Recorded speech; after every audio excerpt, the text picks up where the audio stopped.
You know, political endorsements, they're usually pretty predictable, right? Yeah. Same old faces, same old alliances. But every now and then Yeah. something pops up that makes you kind of stop and go, hold on a second, what was that?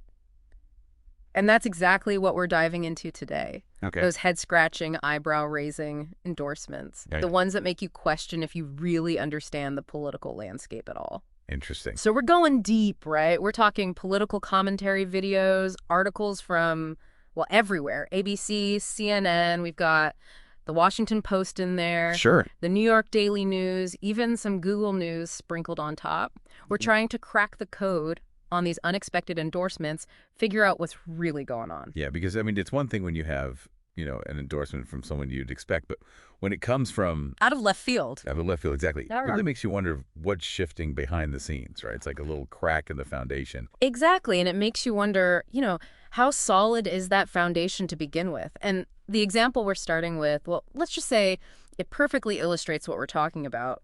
Geraldo Rivera, I mean, he's practically a fixture on Fox News, a network that, let's be honest, has been pretty firmly in Trump's corner. Yeah. Well, Geraldo, he just came out and endorsed Kamala Harris for president. Which, on the surface, you might think, okay, someone changed their mind, but it's so much bigger than that. Oh, absolutely. It really makes you think about the potential domino effect, especially for Fox News viewers.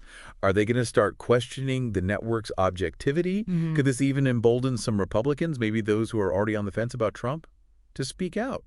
It's fascinating. It really is. It's like this one endorsement suddenly opens up a Pandora's box of what ifs, questions that honestly a few weeks ago would have seemed unimaginable. And speaking of unimaginable, we actually have a clip of the endorsement itself. Let's hear it straight from Geraldo. Audio clip plays days. Geraldo Rivera stating, "That is why I am voting for Kamala Harris to be our 47th president."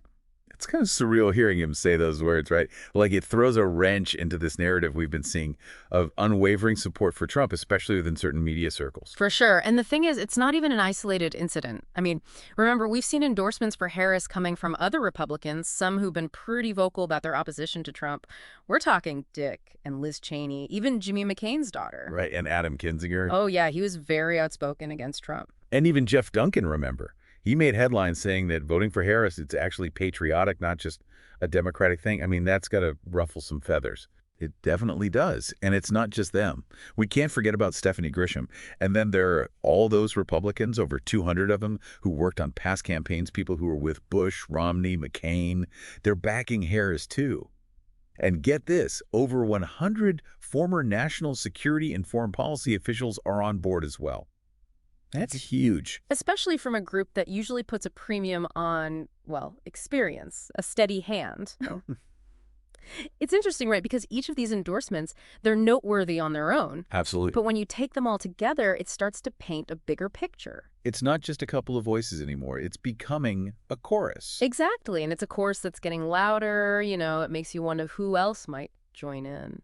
Especially when you consider those really tight races where even a small shift, even a few percentage points, could make all the difference. Oh, absolutely. These endorsements, especially coming from those known for being, well, let's just say more conservative, they could really sway those undecided voters who are still trying to make up their minds. Right. Those voters who are maybe feeling disillusioned or looking for an alternative, they might just find it in someone like Harris, thanks to endorsements like this. It's like we're seeing a whole new story emerging in American politics, Yeah. One that really challenges this idea that the Republican base is this kind of like unmoving block. And it seems like the Harris campaign, they're catching on. Yeah, definitely. I mean, look at how her campaign's been playing out recently. It's a noticeable shift, especially in how she's going after Trump. You're talking about those enemy within clips that have been popping up in her rallies. It's a bold move using Trump's own words against him like that. It is. It's a classic tactic, right? Turning your opponent's words against them. But it's risky, too. Basically, what she's doing is taking clips, a lot of them from Trump's own speeches and rallies, and using them to directly confront voters with some of his more, shall we say, fiery rhetoric. Especially those moments where he uses that phrase, enemy within, to describe, well, anyone who disagrees with him, really. Exactly. And it's a loaded phrase, right? It has this long history and not a good one. Definitely not. And we actually have a clip here that really highlights this strategy. Let's take a listen. Audio clip plays. Donald Trump stating, "The worst people are the enemies from within." I mean, just hearing that phrase, enemies from within, it's chilling, right? You can't help but think about some of the darker chapters in history, and it really highlights the risk Harris is taking with this tactic. But on the other hand, it forces people to confront those uncomfortable truths. That's exactly it. It's about holding a mirror up, so to Hmm. speak. And by using Trump's own words, she's trying to expose what she sees as the real danger of his rhetoric. This idea that it could lead to, well, who knows what, violence even. And all of this is happening while early voting is already underway in some states, places like Georgia and North Carolina, which, if I'm remembering correctly, were hit pretty hard by that hurricane recently. Have they recovered enough for this election? It's a mixed bag, to be honest. Life is slowly getting back to normal, but the aftermath of Hurricane Helene is still causing some headaches, especially when it comes to making sure the election process goes smoothly, that it's fair for everyone. Yeah, and our sources mention that there have been some changes to voting rules in both states. What can you tell us about those? Well, in Georgia, they're really pushing for more early in-person voting, which on the surface sounds good, right? But at the same time, they've reduced the number of those 247 ballot drop boxes. Yeah. And then there's that whole thing about not being able to give food or water to voters stuck waiting in line, which has a lot of people crying foul, saying it's voter suppression. Yeah, it makes you wonder who those changes are really meant to help and who they might hurt. Yeah, exactly. And then you've got North Carolina, which is still dealing with the hurricane damage, and they've gone and implemented new voter ID requirements and got rid of that grace period for mail-in ballots. And that's got people worried about disenfranchisement, especially in those communities hit hardest by the hurricane.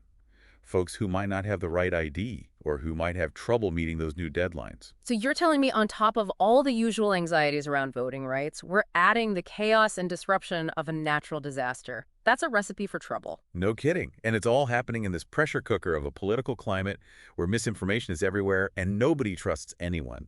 It's a recipe for disaster, frankly. And it feels like it's getting harder and harder to separate what's real from what's, well, fake news and all that. Absolutely. It creates this environment of fear and uncertainty, and people are primed to believe the worst. Which sadly can have real-world consequences. Exactly. And we're seeing that play out right now in North Carolina. Remember that story we talked about with the armed guy getting arrested for threatening FEMA workers? Yeah, that's what I'm talking about. It's like all this anxiety and suspicion, it's a powder keg just waiting to blow. It really is. And it's a stark reminder that this stuff we're talking about, campaigns and endorsements, it's not just some abstract political game. Right, there are real people caught in the middle. Exactly. Real people whose lives are being impacted, who are worried about their safety, their families. And for some people, it's even more basic than that. Like in Florida, they're giving out free gas to people who got hit by Hurricane Milton. Right. It just goes to show that elections, they have these ripple effects. They impact everything. We're talking healthcare, education, disaster relief.